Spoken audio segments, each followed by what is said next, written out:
I want you to imagine what happened, because there's an intruding figure in the story. I mentioned him inside. Before we go, I want you to think about it. Jesus is standing there. The men have had him. He's been remanded from the Sanhedrin. He came into Pilate. Pilate has had his men beat him. He does not look like him. And he is stooped and trembling in pain. He has a crown of thorns pressed into his head.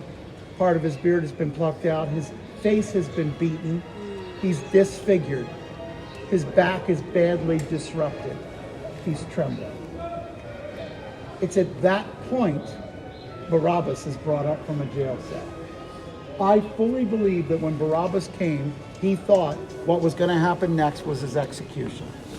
I think he came up, and the words used in the Gospels are thug, criminal, murderer.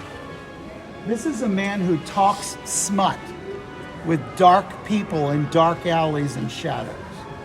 He's brought out clearly guilty of a crime. It's either the trembling Jesus, son of his father, or it's this thug, this brute, this criminal, this murderer. And the crowd beckoned that they would have one of their own. Not a holy one, but one of their own, one like them.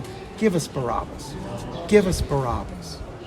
There's not a word in Scripture that as Barabbas leaves, that he had any remorse or ever turned to Jesus at all and said, "Thank you, man, I owe you this." Only that he slipped out in the crowd and his thugs disappeared into the darkness. And Jesus is left trembling and standing alone. And they'll issue to him the crossbeam of his cross. He will carry it up the street, but not very far. The muscles on his back are so disrupted and he's lost so much blood that he's trembling and unable. And with the damage to his face, he can't see well. This is happening at 9 o'clock in the morning. Between 8 and 9, he's walking the way of the cross. He's on the cross by 9 a.m. Darkness will fall on the landscape by 12, and by 3 o'clock, his body will be taken down. So this journey recalls that walk. I'm not going to stop everywhere for a long time, but I want you to understand the journey, understand that it's a representation. Nobody's saying, here's the very place where this happened. We're saying, don't forget this happened. Now, why are we going to get to the end of the street and Jesus falls the first time? Get to station 7, Jesus falls the second time.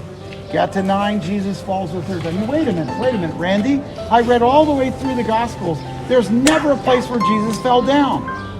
Why did the Franciscans put 3 stations? Were they trying to round out the number at 14? No. Guys, they know us. We came here with a theological Jesus of flannel graph that floats above the crowd and nothing hurts him. And what they were saying is humanity, humanity, humanity. He's broken. And so he falls 3 times. Did he do it in the Gospels? I don't know. It didn't say he did, but it didn't say he didn't. The point is they're trying to teach us that your theological Son of God was also the broken Son of Man. And he did it because he loves you.